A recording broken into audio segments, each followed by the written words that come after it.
Hi, Karen Curry Parker here, and I'm excited to be answering some of the questions that you all have posted for me in my story. So if you have a human design question and you'd like to get your question answered, post it in my story and I will pull your questions and I will do my best to answer them here on IGTV.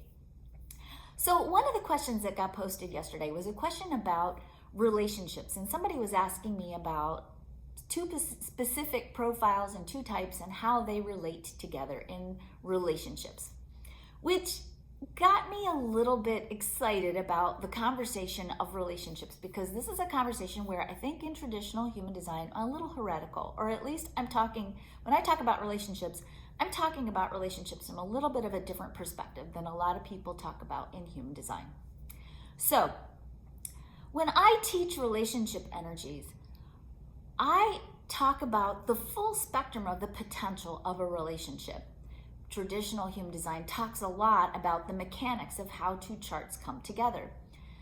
While there is a certain dialogue that's important to have about how two charts interact together, that dialogue being when you know your partner's chart, and hopefully they know yours, you have an instruction manual, deep insights into what makes your partner tick and how you and your partner click, the challenges and adventures you have potentially hardwired into your connection, and ultimately it allows you to use your partnership as a powerful place for you to learn how to love and accept yourself and to love and accept your partner. And it gives you a guidebook, basically, this map that the human design chart gives you. It gives you a guidebook to help you really learn how to respect and accept and honor your partner for the person that they are designed to be.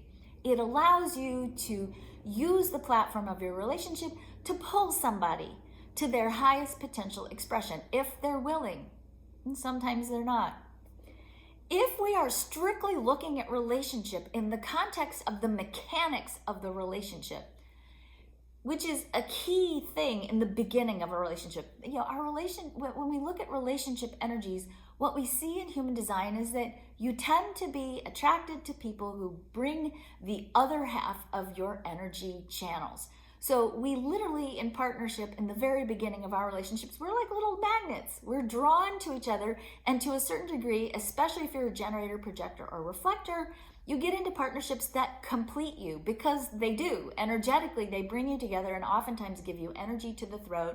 They connect you up in ways that feel good because you're meeting somebody that's got a similar theme but connects with you sort of magnetically, and it's attractive.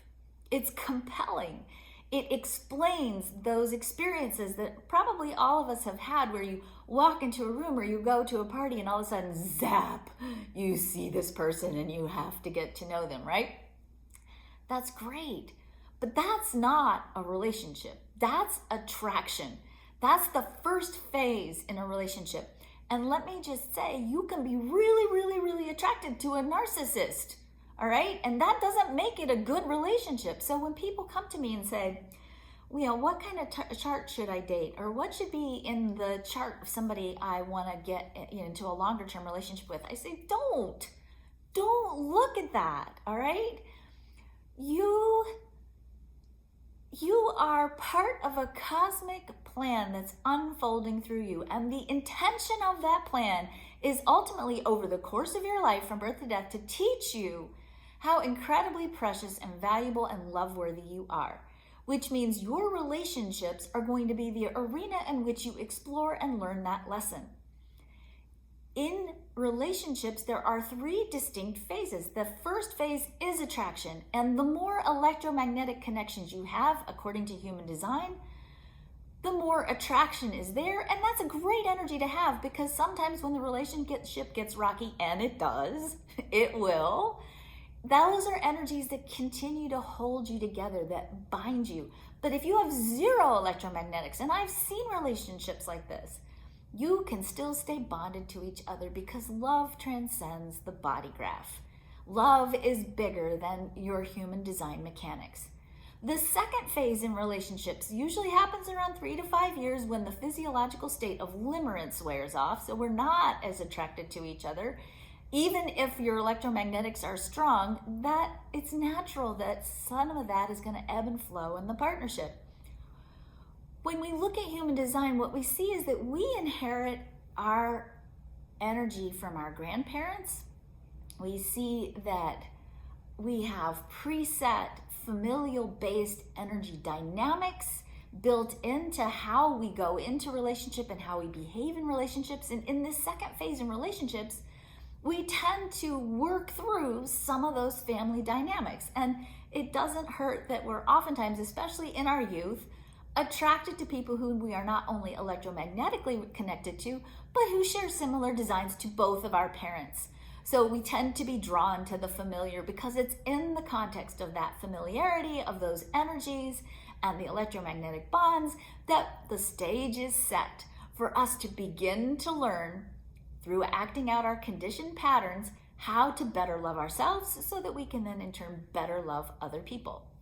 Once we master those challenges in that second phase, then we move into the third phase. And that third phase happens when we've worked through many of those core issues and we now can really begin to love and accept our partner for who they are because our own love worthiness is intact. We're not depending on a partner to make us feel loved. We feel loved because we exist. We know our own value. We're standing in the truth of who we are. And from that place, we are better able to love everyone better, especially your partner, because now you can see your partner and appreciate your partner for who they are. Knowing their design gives you deeper, richer insights into how to better love the person you're with.